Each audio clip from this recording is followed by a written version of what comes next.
Welcome to YouTube channel. मैं advocate Ocean Saini फिर एक डिमांडिंग टॉपिक लेके आप सभी के बीच में एक इंफॉर्मेटिव वीडियो। मेरा ये वीडियो जो है वो लिव इन रिलेशनशिप पे है। जैसा कि आपने थंबनेल से देख ही लिया होगा कि मैं इस वीडियो में आपको ये बताना चाहती हूँ कि लिव इन रिलेशनशिप क्या स्टेटस है, कौन कौन से ऐसे लोग हैं जो इस लिव इन रिलेशनशिप में रह सकते हैं, या फिर जो लैंडमार्क जजमेंट आया है उसके अकॉर्डिंग कौन से वो लोग हैं जो लिव इन रिलेशनशिप में नहीं रह सकते हैं। क्या मैरिड लोग लिव इन रिलेशनशिप में रह सकते हैं? बहुत सारे ऐसे क्वेश्चंस मुझसे आते हैं लिव इन रिलेशनशिप को लेके कि मैम बताइए क्या हम लिव इन रिलेशनशिप में रह सकते हैं, या फिर कौन से डॉक्यूमेंट्स होते हैं जो वैलिड रहते हैं लिव इन रिलेशनशिप को लेके। तो मैं इस पूरी वीडियो में आपको सारे डाउट्स आपकी क्लियर करने वाली हूँ। बने रहिए मेरे इस वीडियो में लास्ट तक।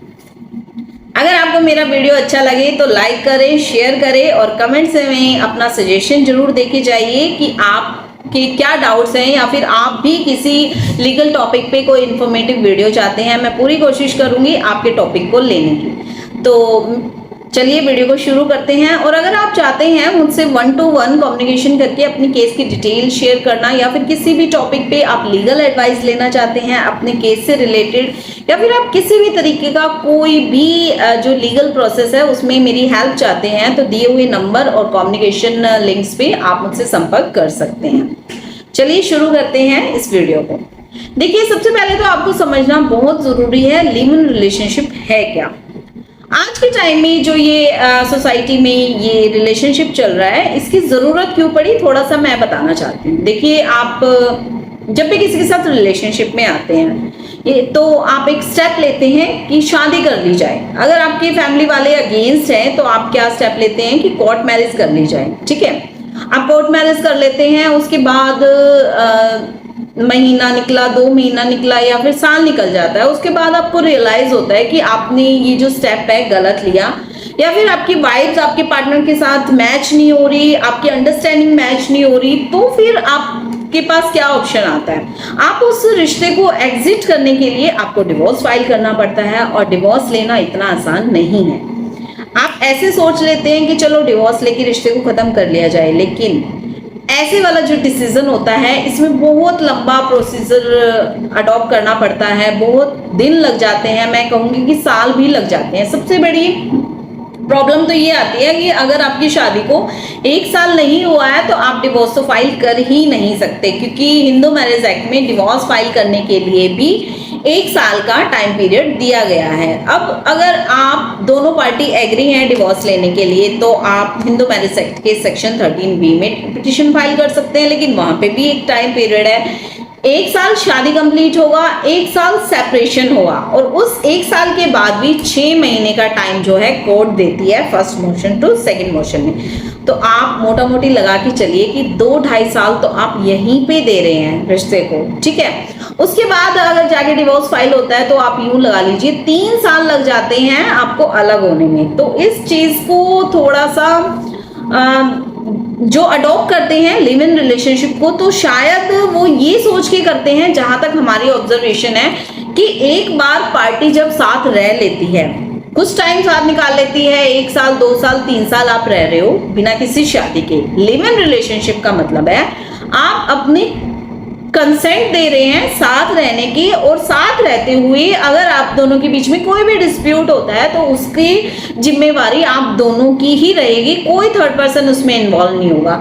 और जब आप ऐसे रिलेशनशिप में रहते हैं तो इसमें से निकलना बहुत इजी होता है, आपको कोई भी लीगल प्रोसेस अडॉप्ट नहीं करना पड़ता, आपके बीच में जो एग्रीमेंट होता है बस उसको एग्जिट करवाना पड़ता है, और आप ऐसे रिलेशनशिप से बहुत इजीली निकल जाते हैं अगर आप दोनों पार्टनर्स की जो अंडरस्टैंडिंग है मैच नहीं हो रही। तो आपको समझ आया होगा कि लिविंग रिलेशनशिप को अडॉप्ट करना थोड़ा सा बेटर रहता है, क्योंकि अगर आप लिव इन रिलेशनशिप में आ रहे हैं तो उसके बाद अगर आप 2-3 साल बाद आपको लगता है कि नहीं शायद ये डिसीजन सही नहीं था, या फिर आपकी अंडरस्टैंडिंग नहीं मैच हो रही है, तो दोनों पार्टी अगर चाहती हैं निकलना तो आप बहुत आसानी से निकल सकते हैं। आपको कोई भी कोर्ट की प्रोसीडिंग को फॉलो करने की जरूरत नहीं है। अब आते हैं कि क्या लीगल ये रिलेशनशिप लीगल है या इलीगल है। देखिए, इलीगल नहीं है, क्योंकि कॉन्स्टिट्यूशन आपको राइट देते हैं आप अपनी लाइफ को किसी भी तरीके से आप जी सकते हैं, ये आपकी प्राइवेसी है। आपके पास राइट है, आप अपनी चॉइस के पार्टनर के साथ, अगर आप मेजर हैं, आप 18 प्लस हैं, आप कंसेंट देने के लिए जो एज है वो 18 प्लस मानी गई है हमारे हिंदू लॉ के अकॉर्डिंग। अगर आप कंसेंट देने के लिए एलिजिबल हैं तो आप इस रिलेशनशिप में आ सकते हैं। और ये जो रिलेशनशिप है, इसके जो भी डॉक्यूमेंट वेरिफिकेशन होते हैं, सर्टिफिकेशन होता है, ये पूरा आपकी डेट ऑफ बर्थ के ऊपर डिपेंड करता है, क्योंकि अगर आप 18 प्लस नहीं है तो आपका ये रिलेशनशिप वैलिड ही नहीं है, दैट मीन्स लीगल नहीं है। अब बात आती है कि काफी व्यूअर्स का क्वेश्चन रहता है कि मैम हम जो डॉक्यूमेंट्स बनवाते हैं कैसे पता चले कि वो लीगल है या इलीगल है। देखिए, मैं हमेशा आपको एक चीज समझाती हूँ, कोई भी केस हो, कोई भी एफआईआर, कंप्लेन या फिर कुछ भी, कोई भी लीगल डॉक्यूमेंट जब बनता है तो जो उसकी लीगैलिटी होती है वो डिपेंड करती है उसकी ड्राफ्टिंग के ऊपर। दैट मीन्स उस डॉक्यूमेंट को बनाया कैसे गया है। अगर उसकी डॉक्यूमेंट की जो ड्राफ्टिंग है वो बहुत ही अच्छी टर्म्स कंडीशन या फिर बहुत ही neat and clean legal words में बनाई गई है, ताकि पढ़ने वाले को पढ़ते ही समझ आ जाए कि ये एग्रीमेंट किनके बीच में हुआ है, क्या टर्म्स कंडीशन है, किसके ऊपर जो पार्टी है अपनी कंसेंट दे दिया है। अगर ड्राफ्टिंग बहुत अच्छी है तो आपका जो डॉक्यूमेंट है वो वैलिड है। अदरवाइज अगर सिर्फ 3-4 बातें लिख के आपने उस पर साइन कर दिए हैं या फिर आपने कोई भी 100 या 200 वाले स्टैम्प पेपर पे उसको करवा लिया है, आपने सर्टिफाइड करवा लिया आपके अकॉर्डिंग, तो वो जो डॉक्यूमेंट है वो चैलेंजेबल हो सकता है। नेक्स्ट चीज मैं आपको ये बताना चाहूंगी कि कभी भी लिव इन रिलेशनशिप जब आप करवाते हैं तो ध्यान रखने की बात यह है कि सबसे पहले आप उसकी ड्राफ्टिंग चेक करिए। क्या आप जो पॉइंट्स चाहते हैं उस ड्राफ्टिंग में मेंशन है? जो चीज जिस पॉइंट पे डिस्प्यूट है आप दोनों पार्टीज का, क्या वो रिजॉल्व हुआ है आपके अकॉर्डिंग और लड़की के अकॉर्डिंग? अगर वो पॉइंट्स क्लियर है तो ही उस पे आप अपनी कंसेंट दे, क्योंकि कल को अगर आप बिना पढ़े किसी भी डॉक्यूमेंट पे अपनी कंसेंट दे देते हैं तो कल को आप जब वो डॉक्यूमेंट चैलेंजेबल होगा तो आपको पता चलेगा कि अच्छा इसमें तो ये पॉइंट भी था। क्योंकि देखिए, एक पॉइंट जो दिया जाता है बहुत, हम जो अपनी ड्राफ्टिंग में देते हैं, एक पॉइंट मैं आपको बताना चाहूंगी, वैसे तो 15-20 पॉइंट्स होते हैं जिसमें पार्टी की लायबिलिटीज हम सेट करते हैं ताकि कल को किसी भी तरीके की किसी भी पार्टी को कोई भी प्रॉब्लम फेस ना करनी पड़े। तो एक पॉइंट मैं एग्जांपल के तौर पे आपको बताना चाहती हूँ कि देखिए, जब भी आप लिव इन रिलेशनशिप में आते हैं तो आप माइंड सेट कर लीजिए कि जो रहने का खर्चा है वो दोनों पार्टी की लायबिलिटी होनी चाहिए, क्योंकि अगर आप सेल्फ अर्निंग नहीं कर रहे हैं दोनों पार्टी तो आप रहेंगे कहाँ, आप खाएंगे क्या? तो सिर्फ एक बंदे की लायबिलिटी वहां पे फिक्स करना इंपॉर्टेंट नहीं है। लिविंग रिलेशनशिप में अगर आप आ रहे हैं तो दोनों पार्टीज की लायबिलिटी होना बहुत जरूरी है। अब सेकंड चीज मैं ये बताना चाहूंगी कि जब भी आप लिव इन रिलेशनशिप में आते हैं, आप अगर एक पार्टनर मैरिड है तो आप कैसे उनके साथ लिव इन रिलेशनशिप में रह सकते हैं? देखिए, अडल्ट्री में रहते हैं तो क्राइम नहीं है, आपको भी पता है, लेकिन उनके जो स्पाउस है उनके पास राइट आ जाता है डिवोर्स लेने का। लेकिन आप तो, आपके जो पार्टनर है, आप मैरिड हैं, आप चाहते हैं उनके साथ लिव इन में रहना, तो ये टोटली डिपेंड करता है उस पार्टी की कंसेंट के ऊपर। काफी बार देखा जाता है कि अपनी मर्जी से जो मैरिड मैन है या फिर वुमेन है वो लिव इन रिलेशनशिप में आ जाते हैं, लेकिन जब उनके स्पाउस जो है कंप्लेंट रजिस्टर करवाते हैं तो उनके बाद वो जो है अपने स्टेप से पीछे हो जाते हैं और वो बोलते हैं कि नहीं, मुझे तो अपने हस्बैंड या फिर वाइफ के साथ ही जाना है, तो वो उसको बहुत इजीली एग्जिट करके चले जाते हैं। तो मैं आपको ये बात क्लियर कर लीजिए, ये जो रिलेशनशिप है ये टोटली कंसेंट के ऊपर है।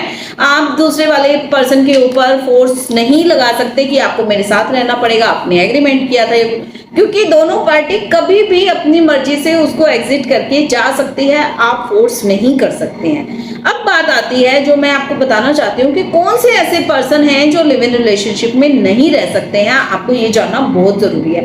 देखो, जो लैंडमार्क जजमेंट आया है उसमें यह अपहेल्ड किया गया कि अगर आपका जो पार्टनर है वो मुस्लिम है और मैरिड है, तो अगर वो किसी हिंदू लड़की के साथ लिव इन रिलेशनशिप में रह रहा है तो उसको कोई राइट नहीं है, वो लिविंग रिलेशनशिप में नहीं रह सकता। और अगर आप जो मुझे देख रहे हैं, आपके भी जो पार्टनर है मुस्लिम है, देखो मैं यहाँ पे कोई किसी धर्म को लेके नहीं बोल रही, मैं एक जजमेंट के फैक्ट बता रही हूँ और उसका मैं आपको लॉजिक भी बताऊंगी कि क्या लॉजिक है।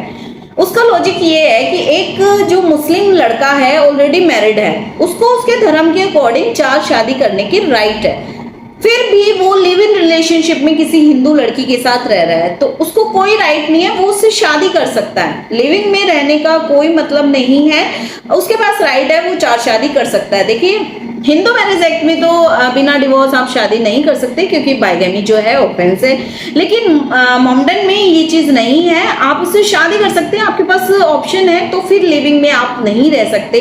तो ये जो स्टेटस है कि अगर कोई मुस्लिम लड़का मैरिड है और फिर वो किसी हिंदू के साथ लिव इन रिलेशनशिप में रह रहा है तो वो रिलेशनशिप इलीगल होगा। अगर आपने सर्टिफाइड भी करवा दिया है, सिर्फ इस ग्राउंड पे आपके डॉक्यूमेंट को चैलेंज किया जा सकता है। आपका जो लिव इन रिलेशनशिप है, अगर लड़की ने आपके अगेंस्ट एफआईआर रजिस्टर करवा दी तो आपको फिर क्रिमिनल चार्जेस भी फेस करने पड़ सकते हैं। तो मेरा आपको सजेशन यही है, आपके अगर पार्टनर मैरिड हैं तो आप ऐसा डिसीजन मत लीजिए, और अगर आप खुद मैरिड हैं और मुस्लिम हैं और ये डिसीजन अगर आप ले रहे हैं तो प्लीज मत लीजिए, कल को आपके अगेंस्ट एफआईआर भी रजिस्टर्ड हो सकती है किडनैपिंग की या फिर रेप की। तो आई होप मेरा ये वीडियो आपको समझ आया होगा, आपके सारे पॉइंट्स क्लियर हुए होंगे। मैंने अपनी तरफ से पूरी कोशिश की लिविंग रिलेशनशिप को समझाने की कि किस तरीके से लीगल है और किस तरीके से इलीगल है, और क्या क्या प्रिकॉशंस आपको लेनी चाहिए लिव इन रिलेशनशिप में आने से पहले या फिर उसको सर्टिफाइड करवाने से पहले। आपको कौन कौन से पॉइंट्स हैं जो देखना बहुत जरूरी है। देखिए लिव इन रिलेशनशिप में आने से पहले आपको प्रिकॉशंस लेने बहुत जरूरी है, क्योंकि ये एक ऐसा रिलेशनशिप है जो सिर्फ लड़की की और लड़के की कंसेंट के ऊपर रिलाई करता है। थैंक्स फॉर वॉचिंग मी। अगर मेरा वीडियो आपको इन्फॉर्मेटिव लगा हो तो प्लीज़ लाइक करें, शेयर करें और कमेंट में अपना सजेशन जरूर देके जाएं। Thank you.